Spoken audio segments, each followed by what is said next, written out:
வலையொலி அன்பர்களுக்கு வணக்கம். இன்னும் ஒரு பதிவிலே உங்களை சந்திப்பதில் மகிழ்ச்சி.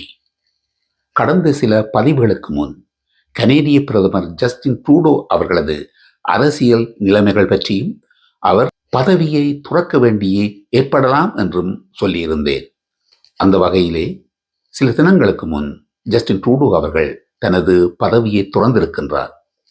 அவர் துறந்திருக்கின்றார் என்பதை விடவும் அவர் சார்ந்த லிபரல் கட்சியினரே அவரை விரட்டி இருக்கின்றார்கள் என்றுதான் சொல்ல வேண்டும். அந்த பதவி துறப்பு பற்றிய எனது எண்ணங்களையும் கருத்துகளையும் உங்களுடன் பகிர்ந்து கொள்ளலாம் என்று எண்ணுகின்றேன். ஜஸ்டின் ட்ரூடோ அவர்கள் 2015 ஆண்டு நடைபெற்ற தேர்தலிலே லிபரல் கட்சி சார்பில் கனேடிய பிரதமர் பதவிக்காக வெற்றி பெற்றார். அப்பொழுது அவர் ஒரு ஆசிரியராக இருந்து வந்தார். அவரது தந்தையார் பியர் எலியட் ட்ரூடோ அவர்கள் ஒரு அரசியல் ஜாம்பவான். லிபரல் கட்சியை இந்த மண்ணிலே வேரூன்ற வைத்த அரசியல்வாதிகளில் முக்கியமானவர். பியர் எலியட் ட்ரூடோ அவர்களது பெருமையை சாதகமாக்கி அவரது மகனை பிரதமராக்கினால் தாங்கள் நிச்சயம் வெற்றி பெறலாம் என்ற லிபரல் கட்சியினர் ஜஸ்டின் ட்ரூடோ அவர்களை பிரதமராக்குவதற்கு முன்வந்து வெற்றியும் பெற்றார்.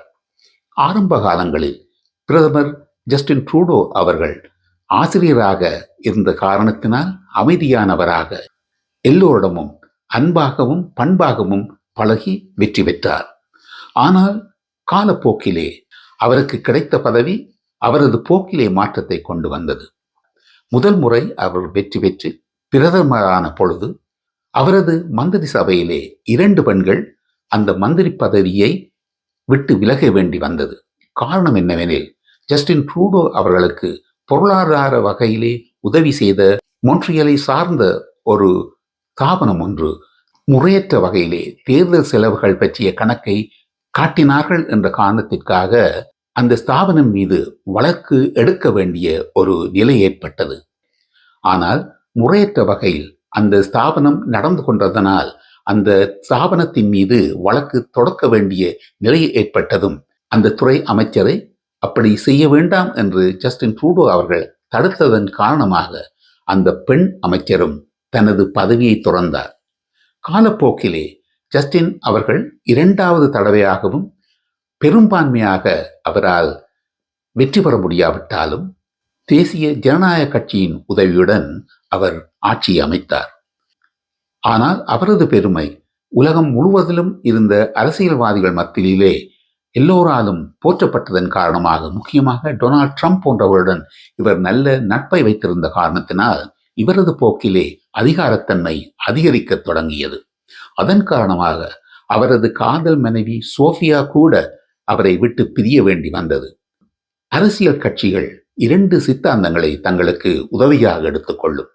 ஒன்று பொது உடைமை சித்தாந்தம், மற்றது முதலாளித்துவ சித்தாந்தம். லிபரல் கட்சியினர் பொது உடைமை சித்தாந்தமே தங்களது முக்கியமான அடிப்படை கொள்கையாக கொண்டிருந்தாலும் மக்கள் வரி பணத்தை தங்கள் கட்சிக்கு பெருமளவில் வாக்கு சேகரிப்பதற்காக செலவழித்து வந்தனர்.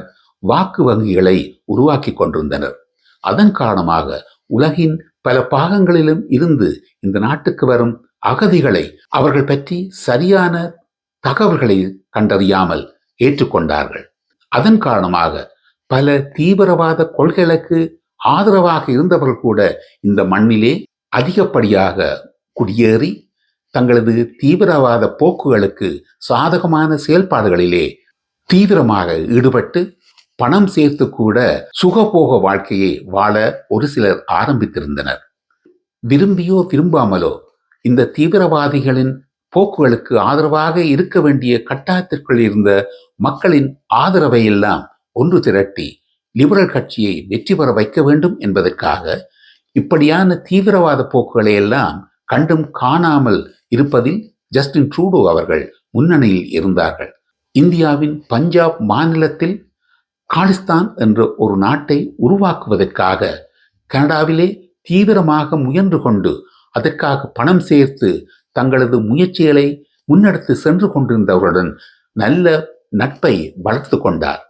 அதன் மூலமாக பஞ்சாபியர்களின் ஆதரவையும் அவர் தொடர்ந்து பெற்றுக் கொண்டிருந்தார். இந்த நடவடிக்கைகளை பார்த்த இந்திய அரசாங்கம் 85 ஆண்டு கனடிய மண்ணிலிருந்து புறப்பட்டு சென்ற ஒரு ஏர் இந்திய விமானம் குண்டு வைத்து தகர்க்கப்பட்டு 300க்கும் அதிகமானவர்கள் கொல்லப்பட்டார்கள். அன்றிலிருந்து இந்திய அரசாங்கம் பல தடவைகள் கனடிய அரசை கேட்டுக்கொண்டது, இப்படியான மோசமான நடத்தைகளுக்கு இங்கு இடம் கொடுக்க வேண்டாம், அப்படிப்பட்டவர்களை தடுத்து நிறுத்துங்கள் என்று. ஆனால் கனடிய அரசை கைப்பற்றுவதற்காக முக்கியமாக லிபரல் கட்சியினர் தீவிரவாத போக்குகள் உள்ளவர்களின் செயல்பாடுகளை எல்லாம் கண்டுகொள்ளாமல் விட்டுவிட்டனர். இதன் காரணமாக 2 வருடங்களுக்கு முன் வான்கூவர் நகரிலே ஒரு தீவிரவாதி கொல்லப்பட்டார். அதற்கு காரணம் இந்தியா என்றும் சொல்லப்பட்டது. அது பற்றி சரியான தகவல்கள் எல்லாம் சேரும் முன்னமே இந்தியா மீது ஜஸ்டின் ட்ரூடோ பழி போட்டார். காரணம், கனடாவில் வந்து இந்திய அரசாங்கம் ஒரு மோசமான செயலை செய்தது என்ற கோபத்தை விடவும் தீவிரவாத பஞ்சாபியர்களின் ஆதரவை பெறுவதுதான் அவரது நோக்கமாக இருந்தது. அந்த வகையிலே மக்கள் மத்தியிலே வெறுப்பை சம்பாதிக்க ஆரம்பித்தார் ஜஸ்டின் ட்ரூடோ அவர்கள். அகதிகளாக சீரிய நாட்டிலிருந்தும் யுக்ரைன் நாட்டிலிருந்தும் அங்கு உருவாகியிருந்த முகாம்களில் இருந்து கனடாவுக்கு கொண்டு வரப்பட்ட அகதிகள் எல்லோரையும் மிகச் சிறப்பான முறையிலே இவர் குடியேற்றுவதற்கு உதவி கொண்டிருந்தார்.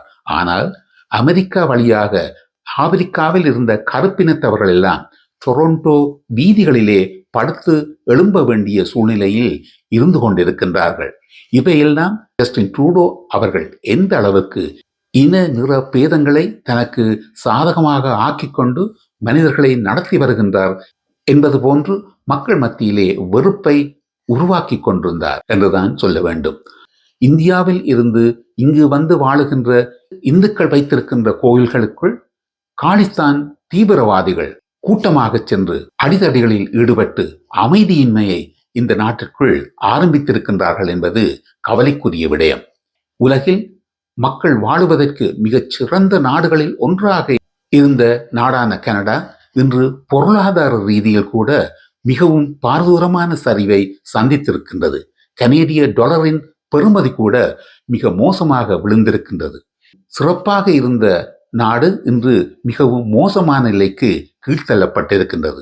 அதே நேரத்தில் டொனால்ட் ட்ரம்ப் என்ற ஒரு பேராசை அரசியல்வாதி, அவர் கனடிய நாட்டை அமெரிக்காவின் இன்னொரு மாநிலமாக இணைத்துக் கொள்வதற்கு கூட இந்த நிலையை தனக்கு சாதகமாக்கி பிரச்சாரங்களை ஆரம்பித்திருக்கின்றார். இன்று வட அமெரிக்காவில் ஒரு சர்வாதிகாரியின் அதிகாரம் தலை தூக்குமோ என்ற நிலைதான் உருவாகி இருக்கின்றது. இவை எல்லாவற்றிற்கும் காரணமாக இருந்தது ஜஸ்டின் ட்ரூடோ அவர்களது 10 வருட தலைமைத்துவம் என்று கூட நாங்கள் நிச்சயமாக சொல்லலாம். அந்த வகையில் இந்த வருடத்திலே ஒரு புதிய தேர்தல் வர இருக்கின்றது. முடிவுகள் நிச்சயமாக லிபரல் கட்சிக்கு பாதகமாக இருந்தாலும் ஜஸ்டின் ட்ரூடோ இனி பிரதமராக இருக்க முடியாது என்ற நிலைமை இருந்தாலும் ஒரு சர்வதேச சர்வாதிகாரி டொனால்ட் ட்ரம்ப் அவர்களது முயற்சி அடுத்த 4 வருடங்களுக்கு எந்த வகையில் பாரதூரமான நிலைமைகளை வட அமெரிக்க கண்டத்தில் கொண்டு வருமோ என்றுதான் எண்ண தோன்றுகின்றது. அந்த வகையிலே பாதிப்பு என்று வரும் பொழுது ஒட்டுமொத்தமாக எங்கள் எல்லோருக்குமே அந்த பாதிப்பு வரத்தான் செய்யும். அதனால் நாங்கள் இயன்ற வரையிலே எங்கள் உறவுகள் நட்புகளை பாதுகாத்து சரியான வகையிலே அவருடன் இணைந்து செயல்பட்டு வாழ்க்கையை சிறப்பாக அமைத்துக் கொள்வதுதான் எங்களுக்கு கிடைக்கின்ற ஒரே வழி என்று கூறிக்கொண்டு இதுவரை நேரமும் எனது எண்ணங்களுக்கும் கருத்துகளுக்கும் செவி சாய்த்தமைக்கு நன்றி கூறி இன்னும் ஒரு பதிவிலே உங்களை சந்திக்கும் வரையில் விடைபெறுகின்றேன். வணக்கம்.